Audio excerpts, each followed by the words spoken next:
Yay! Good afternoon, everybody. Good afternoon, South Africa. Good afternoon, world. Good afternoon, universe.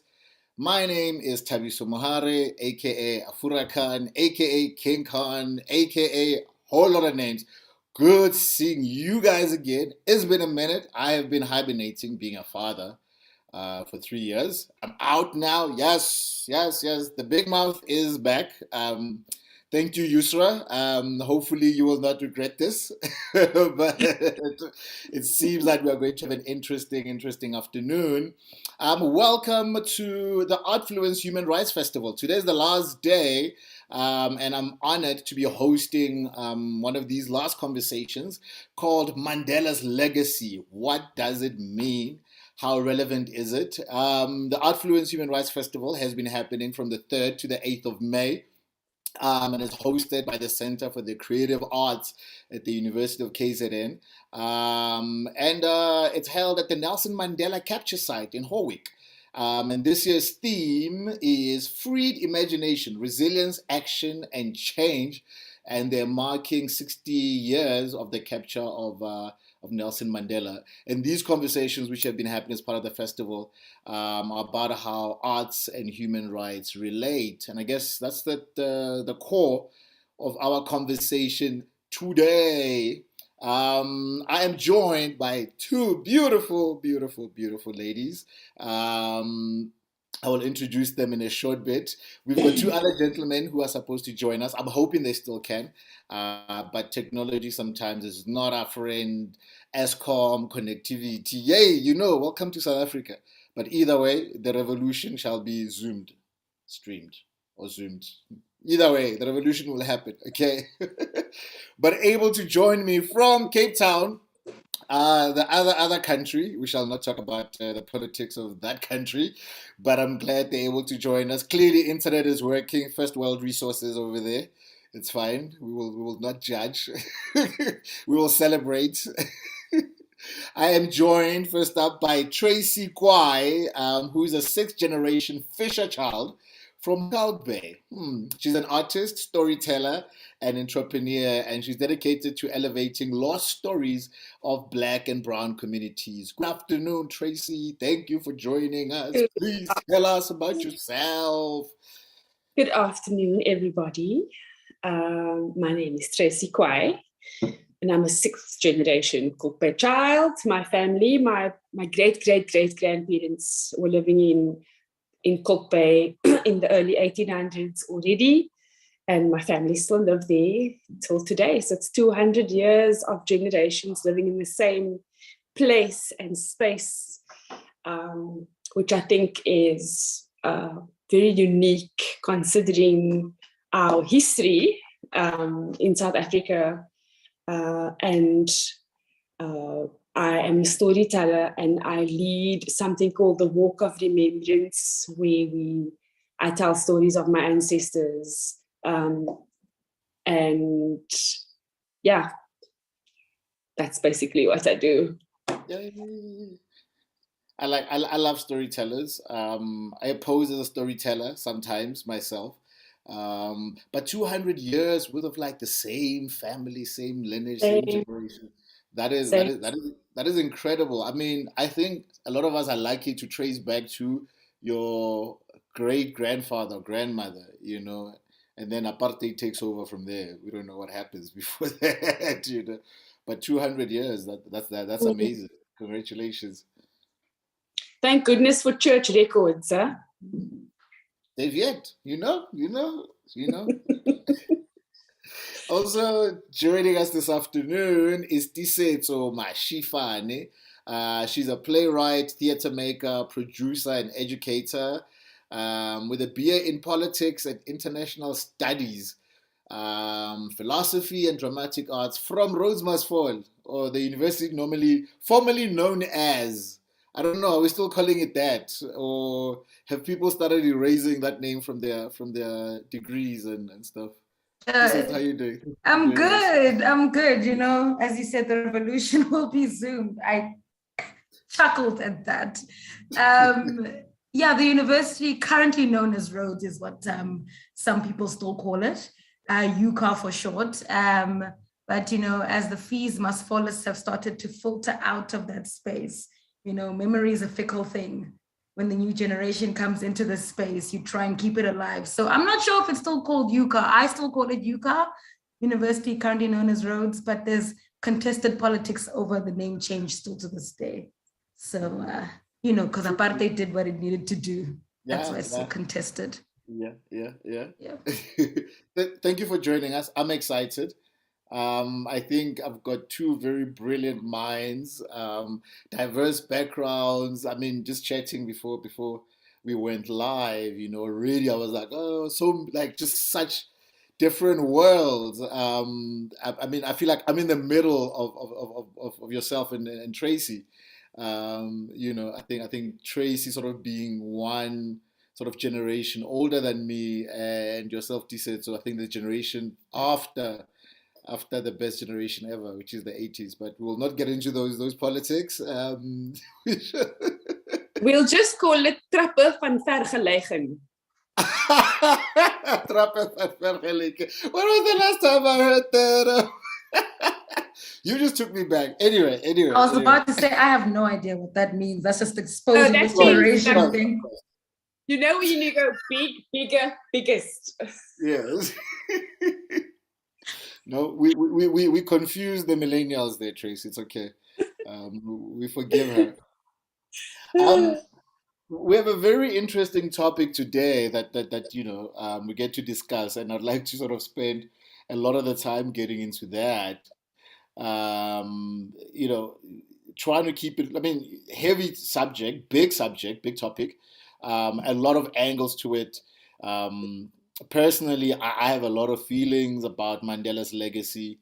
I grew up in a very interesting time. Like I was saying earlier, going from the man being a myth to actually seeing his face and hearing his voice, and then starting to then question everything that I'd been taught, starting to know for myself and forming an opinion and and an image for myself about the man, and then living in the era where we actually then lose him as well, and then watching that sort of legacy sort of become a myth or get mythologized and commercialized as well to a very large extent, So there's been controversy around it. It's celebrated globally. There's an international day that recognizes Mandela's work and legacy. There are all sorts of initiatives. I think what can't be taken away is the man's impact in world history, on the world stage, in South African history. Like him or hate him, you can't erase him from history. So I thought, in laying sort of the foundation for that, there's a poem I was asked to write, not even a poem really, but a response when Nelson Mandela passed away. NPR in the US, which is the public radio, they were looking for creative responses from around the world, and they approached me to be part of that list as well. And that, and like I said, they were not really looking for poems, but really just creative responses. And I wrote something called Ordinary Man.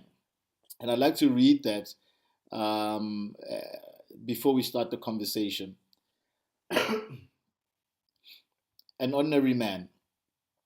In the end, he died an ordinary man, only rich in wrinkles from where the spirit had been.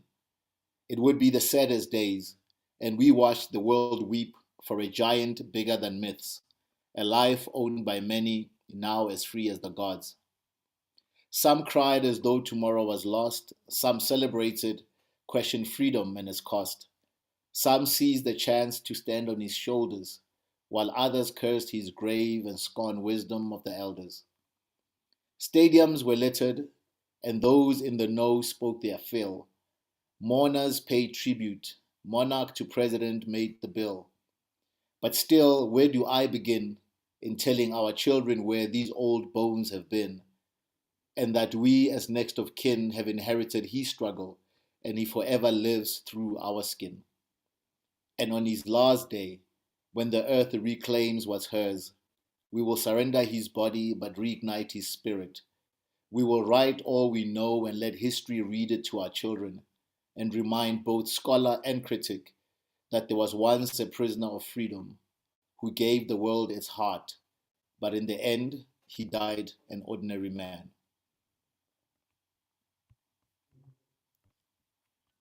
So that, I think, for me, as a reflection of how I was feeling at the time, again, looking at sort of a contested legacy, somebody whose influence I can't ignore, whose work I can see the gains of. I've inherited, some of the gains of his work, but always hating that he's always singled out, Whereas there was a whole group of people, men and women, and especially black women, who I felt, had been erased from walking alongside him, with him, ahead of him, carrying him sometimes. So for me, when I wrote that response, it was both as somebody who had grown up into this freedom, gotten some of the privileges of this freedom, but also had gotten, the last brunt of apartheid, being born in the 80s. I think I got to experience, the last parts of it. So to this day, fast forward, I'm still sort of conflicted about Mandela's legacy. As an artist, I try very much not to touch that legacy. I try very much not to write about Mandela unless I am asked. I think I speak about him in conversations, a lot of them heated.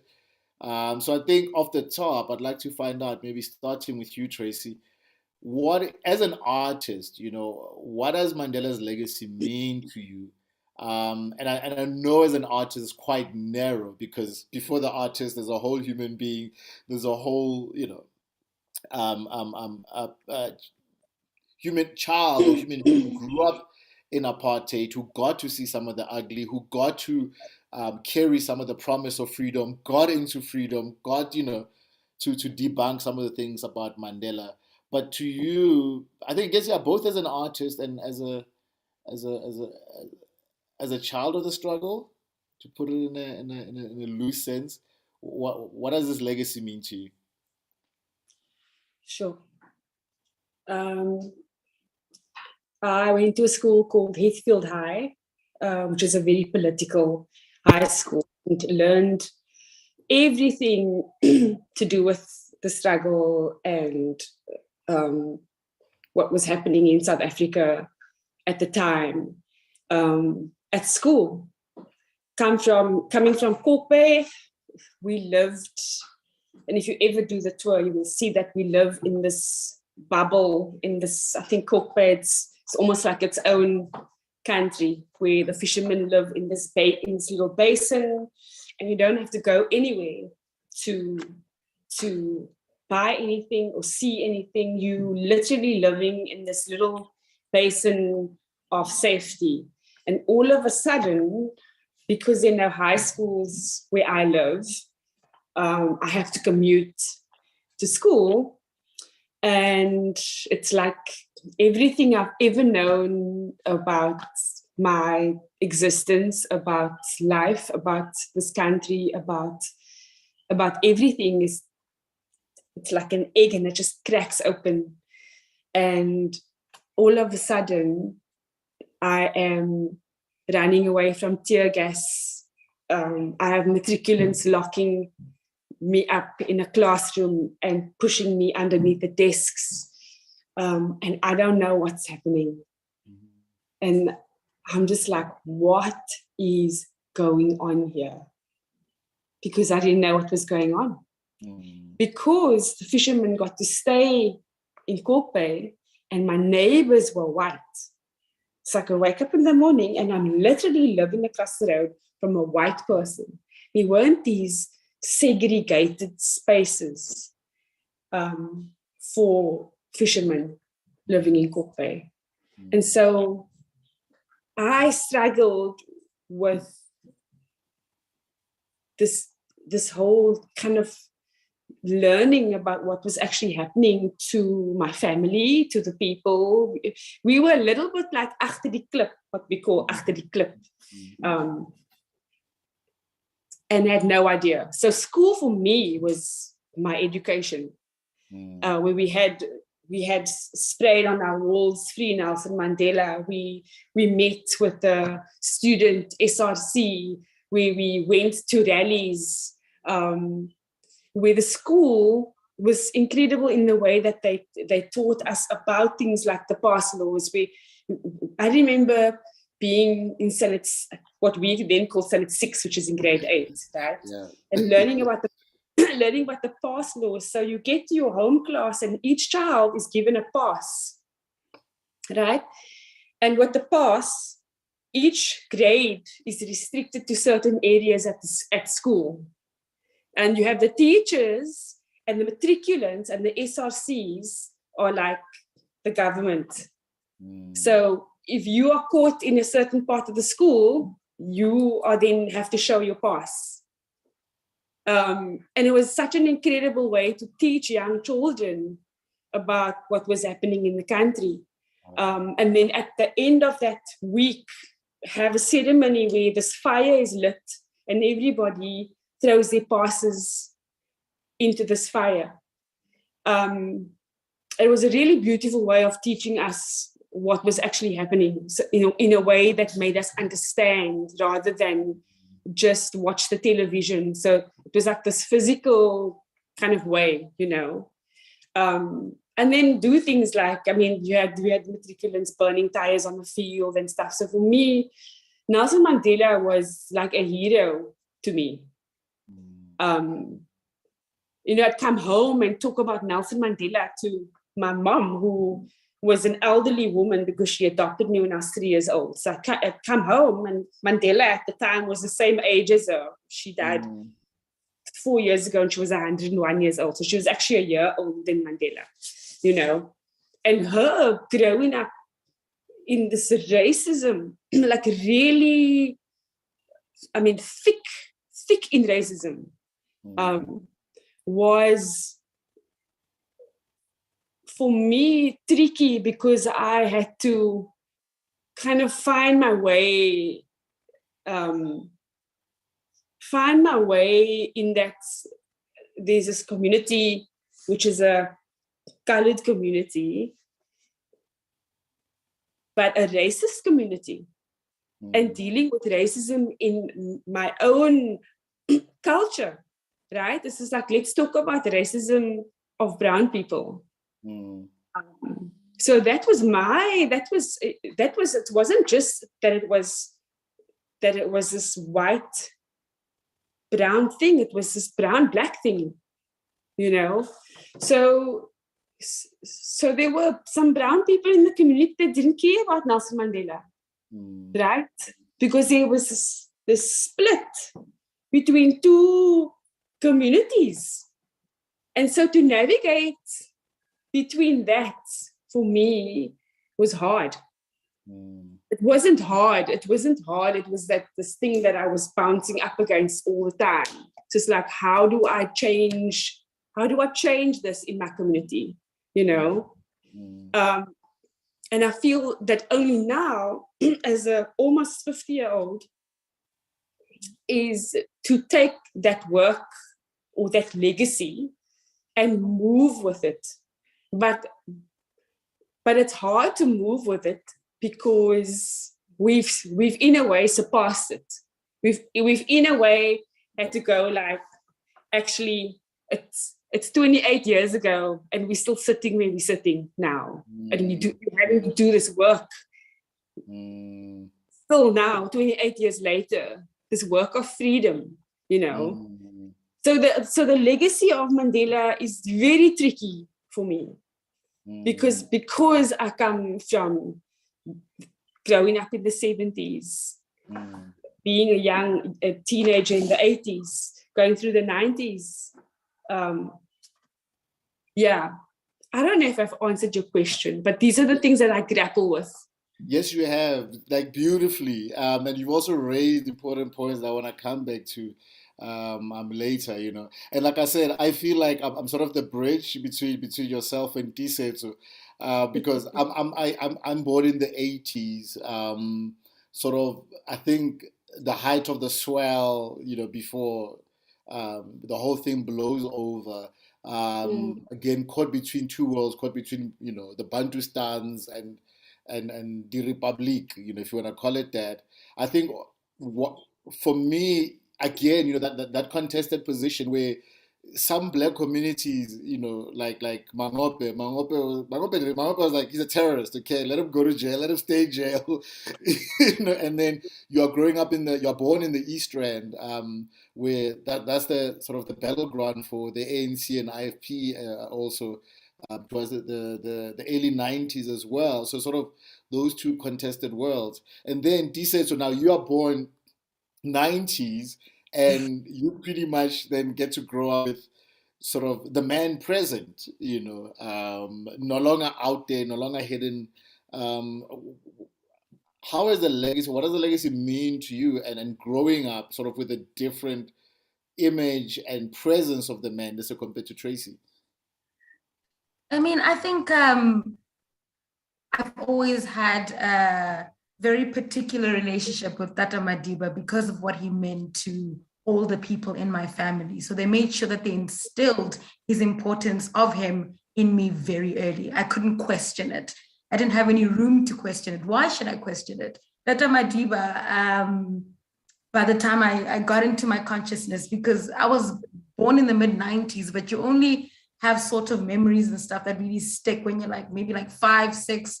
So maybe just in the early 2000s that I really get an idea of what Tata Madiba represented and what it meant for me. And Tata Madiba's legacy for me was, he was this grandfather-like figure who existed in this storybook that was gifted to me by my aunt who'd been through apartheid. But what she showed me of him was Rainbow Nation, Tata Madiba holding the hands of children like myself. So I was like, oh, he's like my grandpa. I love him so much. He's so great, So I kind of grew up with that idea of him. And as I grew older, kind of preteen, teenager, once I started hearing about him in history class, for example, I started getting an idea of other people who were involved in the struggle, like Oliver Tambo, Chris Hani. Figures like that became more prevalent. But even then, it was still, in a history textbook, from what was in the curriculum. So I still had a very wholesome idea of Tata Madiba. My grandmother loves the man, so I love the man. But also considering the education that I had in the environment that I was in, I went to a Model C school, and little things, little racial incidences and injustices, seeing the difference between, okay, my cousin lives in this township, but then this cousin lives in the suburbs of, wherever.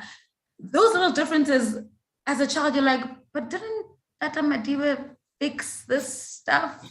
I'm a bit confused here, but no, he fixed it because his quotes, these a million quotes from Nelson Mandela that are on the school walls about forgiveness and hope. And I started understanding Nelson Mandela or Tata Madiba as a symbol of hope, reconciliation, love, and kindness for the new South Africa, right? And understanding that once I got to university, that South Africa at that time needed that narrative. Otherwise, it was just going to be a complete mess. Civil war was on the brink. Codesa had to happen twice because things were not going very well. So as I got older, I said, no, this legacy is a little bit more complicated because he's just one man that's representing all these very nice and fluffy ideologies, but it's not reflecting in the reality that I'm living in. Racial injustice is still very prevalent. Economic hardship is still very prevalent. Certain people live privileged lives because there was a supernatural forgiveness that Mandela represented. And that's where the contestation came for me. Mm-hmm. What does it mean then if things aren't matching what he represented right now, 28 years later? Why can I not contest that this idea of reconciliation didn't really reconcile us? We're forgiving an apology that never came, some people will say. What conversations were had behind closed doors when you were negotiating how apartheid was going to come to an end? And those conversations only came later, and a lot of anger from young people starting to ask those questions in university. Why is education still not equal? Why is the Black unemployment still at its highest actually right now? So those things we had to start questioning. I don't know if it's at the expense of Madiba's legacy. I don't want to say at the expense of, because you must pay reverence to what he represented. But now 28 years later, I'm standing here thinking, artistically, I must maybe move away from the stories that represent this ideal South Africa. As a playwright myself, as a young South African playwright, I grew up on stories of reconciliation and love and kindness. The late Desmond Tutu is also a symbol of this, if I can interject there. But what does it mean if I move against this narrative when I'm saying reconciliation is not really what's been given to us? Hope is but a dream for some people. It doesn't do anything practical. Hope is fleeting. And that's where the contestations of Data Madiba's legacy, at least for myself growing up until now, that's my relationship with it at this point in time. Yep. Thank you so much, Tisetso. And I think, I mean, you know, I've seen a lot of nodding from Tracy as well. I want to pick on the contested legacy. I mean, I think it's no question. You know, there's been selective approaches when it comes to his legacy. There's the clean, sanitized side, and the certain parts that we'd like to forget. Starting with you, Tracy, I think at the beginning, let's say just post 93, 94, right all the way to 2000, I think there was a lot more engagement with maybe his political work, who he was as a person, as a man, some of his real history as well, versus sort of, I like to call it OBE education, you know, outcome-based nothing education, where, you know, then we start seeing sort of the teddy bear, like this is what I say, you know, your grandfather, your lovable grandfather. You know, what are your challenges, Tracy, with some of the legacy or the selective parts of the legacy that is either being celebrated or being shied away from? Sure. So post school, I went and I studied to be a teacher, right? I studied to be a foundation-based teacher, basically OBE. So I was that person studying OBE, and all of a sudden now we were in this kind of Madiba way of thinking, where all of a sudden now the schools and the colleges have now amalgamated, right? And the colleges are not separate anymore. So I now have lecturers who are white, who, so I feel like I'm getting the same kind of education that's, let's say, a white person my age was going to get. All of a sudden, we are doing Xhosa as a third language, because we are going to be teaching in schools where there are going to be Black kids, and we need to be able to say, sit down, take out your book, you know. So there's all this kind of, and teaching us hands-on kind of skills, and going, this is what you need to do if you end up in a kind of a school for underprivileged children. We're going to teach you how to make your own sandpit toys with cans and Coke bottles.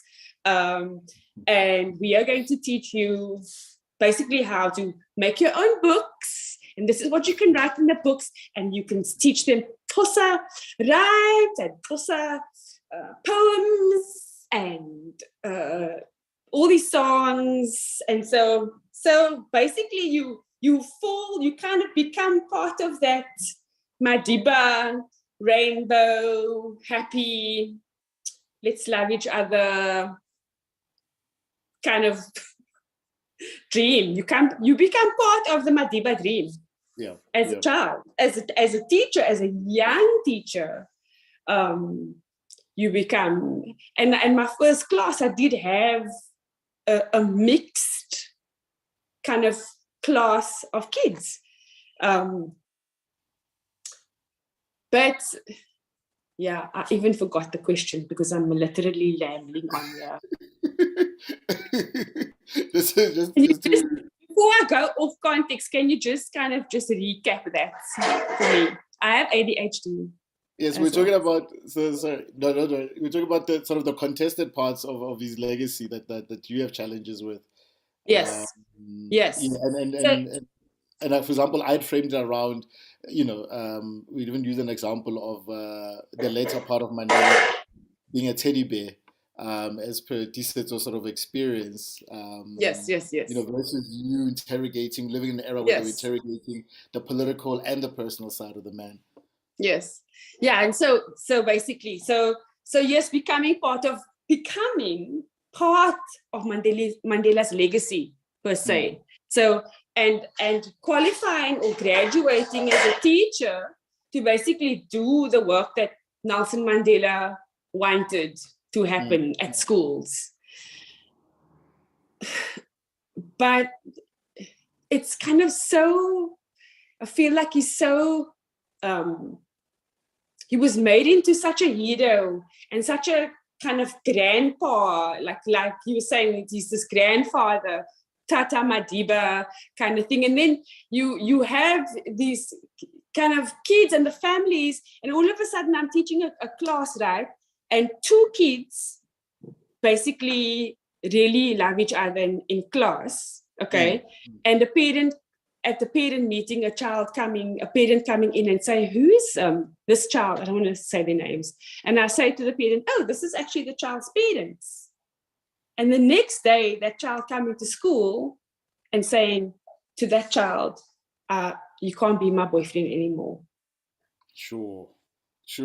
I lived through that. I got two death threats from white parents for trying to date. And this is, I struggle with this. I struggle when people say Rainbow Nation. To me, Rainbow Nation just means that white people can be okay with being white. They can be okay because we all one, Rainbow Nation, getting on together. But you still have all the money. You still going to the best schools. There is no Rainbow Nation. Where's the Rainbow Nation? Right? To me, it's like I struggle with the fact that Mandela put the money into,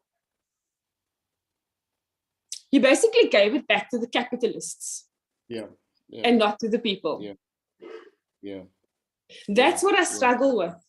So 28 years later, we still have families that are living in dire situations, where kids are drowning in toilets, where children are walking to school, where children are being killed, where is the equality? This is what I struggle with. This is also, I struggle that being a brown person, and this has not even got anything to do with my age, but being a brown person and needing to decolonize areas with my work, I struggle with that. I struggle that this is the work that we still have to do today, and that we have to teach white people about racism. It's not my job to teach people and then to be patronized. You've got such a strong voice. Everyone takes a bit longer. I'm so sorry I'm white. This is what I'm having to deal with. I'm so sorry I'm white. This is what I'm dealing with. And so for me, it's just like, I'm so angry all the time. I'm angry, because I'm dealing with I'm challenging whiteness all the time. We're not a nation. No, we're not. And thank you for saying that. I think a lot of the time we're made to feel guilty for saying I'm angry, for saying how do I embrace this legacy? How do I embrace this, which is now sort of like philosophy now. It's supposed to be this, it's philosophy we adopt and an outlook we create for ourselves as a nation. How do I embrace all of that against the backdrop of nothing that has changed, And for Black people, the man wasn't just the kumbaya sort of. He was a means to change. He was a vehicle, or at least that's sort of the faith and the trust that was put into the man. So now to stand, later when nothing has changed, to be told you can't be angry, that's almost also robbing you of your agency, your right. And I think this is to bring you in there. At what stage one does the penny drop that this is not just my grandfather. My grandfather is more complex than we think. And then two, I like how Tracy also brought in about how, from a teaching perspective, everybody got into the bandwagon. Everybody put their best foot forward. Do you think us as artists, as storytellers as well, we were co-opted into, creating this sanitized narrative, this don't ask questions narrative, this if you are angry, then you are still, you still have apartheid problems, get over it, move on. No. Oh, you go. I'm bursting. Those are. We'll bring it back. Do you want to jump in? I'm going to jump in because those are delicious questions, Tabi. So let me tell you about. You asked me 2 questions. Let me start with the penny dropping. When did the penny drop for me? It was an artistic thing where the penny dropped for me. So I can kind of marry the two. When incidences at school where a contested figure, right, a contested white figure from apartheid, someone's grandchild of a contested figure at our school was there. And we'd only found out because this contested figure was in the textbook, and we didn't realize that she was related to this man who did such terrible things during apartheid. And I realized that things were not what they were when the Black students asked, okay, is there no reason why you didn't realize that your grandfather was this person? And she said that, no, he's just a grandfather to me. Whereas as the Black kids, we know that he was much more than that. You're like, not just. He's not, you see this idea of Nelson Mandela was a grandfather figure to us. That's what he was sold to us as. And now looking at the opposite end of someone who's related to an apartheid perpetrator, and her excuse is, I will not recognize his actions of the past because I didn't experience him as such. So who am I to take responsibility or question it or, figure out how I can contribute to rectifying it? Really shook our class. Things really shifted that day because the school then came in and we saw their stance as, that's in the past now. What do you expect her to do about the legacy that her grandfather had put out there? And I said, oh, this is dangerous. This is so dangerous because then she will see it as it's in the past. Tata Madiba has brought in a new South Africa that we all live in equally. We should not question it. That's when the penny dropped for me. And as an artist, I then made a vow that I will only write about contemporary South African narratives where we address the violence that apartheid has left us with. I did not exist in apartheid. I cannot write stories about what happened in apartheid. It is not my place to do so. There are writers whose responsibility is that, and I will pay respect to that. But as someone who's living in post-apartheid South Africa, and I'm coming across racial interactions like this, I'm going to start writing about how crazy that is. I will not sanitize it because when I looked at the literature that we were fed, whether it was in English or drama, it was always a reconciliatory narrative where the Black characters were always so forgiving. They would struggle through the story, but hope kept them going and they would forgive the perpetrators. And I looked at these stories and I said, I don't know about that. In this day and age, if somebody did this, we are fighting to the death. People are getting sued, debates are happening, and I realized that's because I'm part of a generation where we have to kind of take the baton because people like my grandfather or my father, they're exhausted. They're tired. They've done their fight. And I think it was an interview with uMngeni Mandela with MTV Base, where she mentioned, listen, I'm paraphrasing, she didn't actually say it like this, but she was basically saying, listen, we did what we could.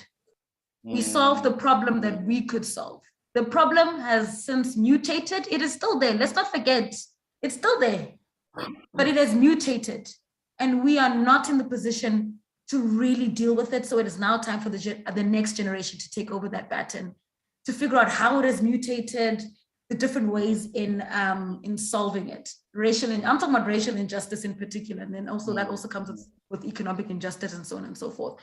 So moving on to your second question about us being co-opted into these sanitized versions of the ideal South Africa that comes from Mandela's legacy of kindness, reconciliation, forgiveness, or at the same time not being the problematic Black, the Black that will listen, the Black that will ensure that this transition goes smoothly. Yeah. All of that, from playwrights, and I can only speak from a drama point of view, you're starting to get stories that are saying, no, this is not helping. Let's challenge this idea. Let's not cater to a particular audience's sensitivities just because they're sensitive about it. We've got to write it as it is. Yes, you can have those ideal narratives, the reconciliation narratives. They are there. But South Africa is multifaceted. Our history is multifaceted. There's a reason why Black South Africans at Nelson Mandela's memorial service were booing. We're booing. We were booing in front of Bo, Barack Obama, all these world leaders, because that's a message. We're feeling something. Where are the stories that really break down that narrative of the pain, of the I don't want to say revenge is a very dangerous word, but this idea of where we forgave, but where was the apology? Sorry about that. Where was the apology? So we haven't co-opted to that, at least at this particular point in time. Whether there is space for it, whether there are resources given to it, that's another story altogether. I think the question of resource is an important one, because my next one is going to be about, I feel like, are we stuck in retelling sort of these perfect apartheid stories as opposed to unpacking sort of the constant narrative, the things that have not changed? As storytellers, are we and I struggle with theater a lot, and I criticize a lot of theater, where we're always going back, to these sort of perfect stories that were set during apartheid, as opposed to, giving people like yourselves the space, the voice, and I think the urgency to challenge what Mandela's legacy means to this generation as well, and also who has the right to claim his legacy. Does Tracy, as a colored person in South Africa, have less right to claim Mandela's legacy and criticize it less than you, Tisetso, who is a Black female creative in this country? Can I answer that question, or do you want to go, Tracy? I mean, white people are claiming Nelson Mandela's legacy, so I just feel like, he's everybody's grandpa. Right. Right? Because he freed this country and he made us all equal. All of us. And that's a dangerous thing. I find that to be very dangerous. Yes. I'm saying it sarcastically. Yeah. Yeah. It's almost like what white Americans do to the legacy of Martin Luther King. Where they'll say one quote and it's but they forget the rest of the quote that's breaking down what Martin Luther King is saying, that yes, we all have freedom, but then there's responsibility, but they always want to look at the freedom part, but never the responsibility that comes with it is always forgotten. And so I think personally that that in terms of challenging Nelson Mandela's legacy, we all have a right to say what it means to us, but the lens in which you say it in is where things become tricky. And in the theater world, you find that a lot of stories, that were written back then, the Waza Alberts, the Sarafinas, were done by Black playwrights. A lot of Black stories were told with the with the holding of the hands of a bigger white figure somewhere in the realm of it. Growing up, the theatrical stories were told by white playwrights, Black stories told by white playwrights. And there's something that's not quite right there when you have the actual Black people who've gone through these things to tell those stories, but why was the stage not given to them? Simply because Tata Madiba said, we are all one. We are the same. And that's what they always go back to. It's always, but we're the same, we're one, we can all tell the story. But why is it that majority of the Black stories in theater, I can only say, was made famous by white playwrights? Yes, they can tell whatever story they like, but you must be very careful about the politics around that, because we now live in an age when audience will hold you accountable. We're in that time of where freedom of speech again comes with responsibility. Why did you choose to tell that story? Why did you choose to tell that story that way? Why did you choose to tell the story of Black struggle, where contemporarily speaking, Black struggle looks this way? It's not anymore, protesting in the streets with the Vascom and sand. Why those particular symbols representing what a Black struggle looks like in 2022? Right. Tracy, is there space for brown stories? Are they being given enough space? I mean, I'll give you, and also without sort of the whiteification of the narrative. So I'll give you an example. I've just watched the Silverton Siege, and do we need a white hero in every single Black story? So I'm interested to find out on your side, are brown stories, and especially from the colored communities, being given space, being allowed to claim Mandela's legacy, being allowed to contest it and then challenge it? I'm taking it. I'm taking that space for me, not for me. I'm taking that space for my community. I'm occupying spaces. I had this huge, I don't know if, it's been on the news, but there's this huge fight that we've been having. And I headed up a protest at the Brass Bell, because the owner of the Brass Bell, I don't know if you know, but it's quite a legendary restaurant on the beach. And it's very contentious because the public owns the pools, but in order to get to the pools, you have to walk on land which belongs to Prasa, right? And so this owner of this restaurant, he leases the land from Prasa. And so over the last 2 decades, he's been occupying more and more public space. Public, when I say public, I say it's spaces that the public were able to access before. So at the protests, and goodness knows we love Bishop Jeff Davies very much, but I asked him to speak, and he was like, we were allowed to sit on the beach here in the 70s and swim and access the showers. And I was just like, who are we, man? Who are we? Who are we? We is you. We is me. We is you. I was not allowed to access this beach during apartheid. I was allowed to access this beach when I was 16 years old.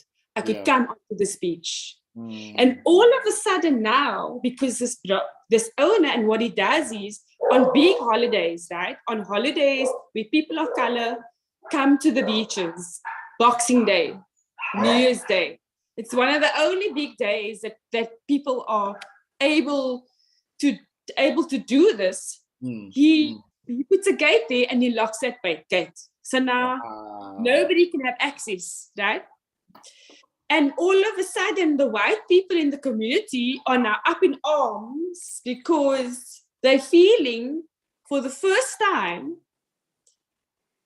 what it's like to not have access to a space. Yeah. To be told no. This is private. To be told no. This is private. You can't. And now I'm like, now you can't be fool. You can feel what it's like. Capitalism, child.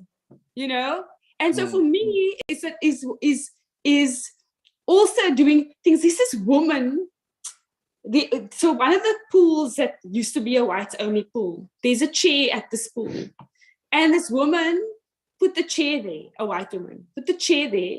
And when somebody, particularly a person of color, sits on that chair, she goes and interviews that person, right? Okay. What it was like when that person was not able to swim at that pool. Oh, And then she wow. blogs about it.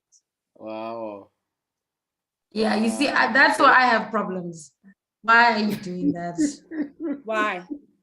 Oh, wow. So, I mean, ownership of those stories. Are we not telling those stories? Are we not able to tell those stories? Of course not, because we need our white saviors. We need them. So for her, she came on tour, and I said, "This community's lived here for 200 years. We don't need white saviors. We've been fine on our own for 200 years." I said, "You know what you can do? You can give me your money, right? Yeah. You give me your money, and you can give back the land. That's how you can help me. Give me your undeserved money." It becomes a question of equity. How are you, as a white storyteller, contributing to equity in telling stories that could be told more accurately? Yes, it's your perspective on this particular legacy of how people lived, but how is it contributing to the equity of how people are represented? This ideal that you feel, or this lens that you feel, is the reality versus a person who can tell you, no, this is what it is. Why are you sitting by a white, there's such performative politics. I'm sitting at a former white-only pool and I'm waiting to interview people of color. What is the intention behind that? I don't understand how that's going to help anything. And for me, I come from ocean spaces. So like you come from spaces of like stage and playwright, and I come from an ocean space because I was born, literally, if I could be born in the ocean, I would be born in the ocean. It's the seas in my blood. It's what my business or my storytelling is built on, that saying, the seas in our blood. This is why we fish, because our ancestors have fished here for hundreds and hundreds of years. And so for me, not having access, because it's all about access, not having access to the open spaces that I can see from my own home, and I can't go there, right? Are you using your privilege to make it accessible to everybody? Yeah. I think that. So now the storytelling is around that, because I think white people forget. That's the thing. There's this thing of, and that's why I called it, that used to be called the anti-tour. Now I call it the walk of remembrance, because we want to remember. We don't want to, right? Because there's this thing called erasure. And now stories are being erased all the time. So I want people to remember that there's a community here. I want to remember forced removals. I want to remember all of that. And I think it's so massive, multifaceted with brown or colored people, right? Because with apartheid, you had families that were split because some members of that family chose to be white. Because they had to, because they wanted a better life. Because they could assimilate into that whiteness. So my grandmother married a white Afrikaner boer man called Philippus Viljoen from Pietermaritzburg, right? They got married before the mixed marriages laws were passed. And my mother and her 4 sisters were all registered as white people. Wow. Right? When my grandfather died, my granny deregistered her children. Wow. So this is what you're sitting with. This is what you're sitting with in brown communities. Where there's this pain and loss of family. Yeah. Because they chose to be registered as a white person. Yeah. I want to see those stories on stage. That's what I want to see. We've got 3 minutes left. Sorry. This conversation. I've got one more question, and before Wesley cuts us off because he's a mean guy, I wanted to like maybe give you each a minute to wrap up. But just also picking up on what you raised, Tracy, around erasure. Does celebrating the legacy of Nelson Mandela the way we've been and continue to, does that come with the risk of erasure or erasing other people? Where is Winnie Mandela? Where are the other heroes that worked with him? So does continuing to write the story or the narrative the way it is, does it present a risk of erasing others? It does, because it puts in this thing of everybody's writing Mandela's story now. And so when you have the story rewritten so many times, there are things that get lost. There are things that are, because I'm writing it from a white perspective, or how you think Mandela, what you think about the man. What about Chris Hani? What about all our other, what about Winnie? And I don't know enough about Winnie Mandela, because she was painted to me as this terrible person who killed people. Right. So look at that narrative, right? Look at the narrative of Winnie to our cultures, to our children, to our grandchildren. She was the big bad wolf, the bad person. In fact, when she was in the front lines, when Nelson Mandela was sitting in prison, she was in the front lines. But the picture and the narrative that gets painted with her is this angry black woman who is evil, who's a murderer, who burns people, who necklaces. And so that is and it sits with you. It sits with you. Right? And those are the things that make me unremembered. Okay, go. Sorry, Tracy. They're going to give us another hour. Wesley, let's make a plan. Give us one more hour. 30 seconds? Yes, I do think that in respect to Tata Madiba's legacy, we have seen it actively erase the legacy of others, because Tata Madiba is a brand. He is a commercialized figure. He is something that people have to hold on to for their legacies to stay relevant. And I'm going to use Mam Winnie's legacy, for example. She is also a Mandela. She is just as important as Tata Madiba's, particularly because she was a political widow. And she defined what the women represented in the struggle. But only her recognition and respect came after she passed away. Her rebranding as the mother of the nations, and it's Mother's Day. And I'm going to use this metaphor of Mother of the Nation and Mother's Day. Like every mother, or what is expected of a mother, Mam Winnie had to represent sacrifice, tenacity, and ability to take on disrespect, to be vomited on, to clean up the mess, to keep the family together. Yet she is not revered in the same light as a husband or ex-husband. And that is not the narrative that we are celebrating. Yes, that's an erasure, Tabiso. That is an erasure. In itself. It is 4:00 on the dot. I wish I had more time. Happy Mother's Day. Happy Mother's Day. Thank you. To calm both of you down a little bit. I am a mother. I'm too young to be a mama. Happy Mother's Day to your mother. Happy Mother's Day to your mother. To all our mothers. Thank you so much. Thank you so much for this amazing conversation. It was so lovely to meet you guys. And thank you for your work. Thank you for your incredible work that you're doing. And let's move with the times now. Perfect. Keep telling the stories. Yes, I was about to say thank you for telling your story. Thank you. And this is the time to be cheeky. That's all I wanted to say. Yo!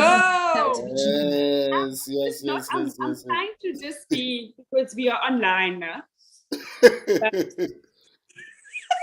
Gedra yourself, mevrouw. Ik moet vir my gedra. Yes. I must gedra me. Tomorrow I don't have to gedra me. Next week I have two tours and gedra me. Thank you so much for your time. This has been the Mandela Legacy discussion. What does it mean? How relevant is it? As part of the Artfluence Human Rights Festival, taking part from the 3rd to the 8th of May. Today is the last day. Thank you to the Center for the Creative Arts and UKZN. Thank you to Wesley and to Yusra as well and the rest of the team for putting this together. Thank you for connecting me with these lovely ladies and their amazing minds. I look forward to more platforms like these. If you've got any questions or comments, the video will be available on the Facebook page for the festival, so you can rewatch this, ask questions, and engage. Follow us on Facebook, Twitter, and Instagram. It has been lovely hosting you today. Have a good afternoon. Peace. Bye-bye.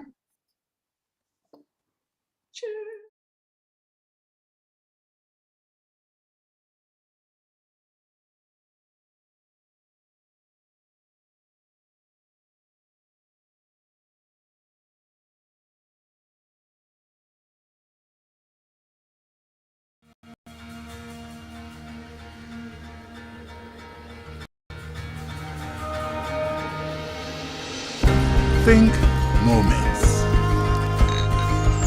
and memories. Make magic and movies.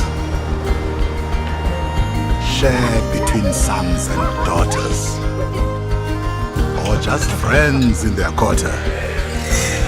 More music, more movement, more space for amusement, where history was made and the future is paved. Adventure awaits. Together, embraced, just down the highway. Think Midlands, my way.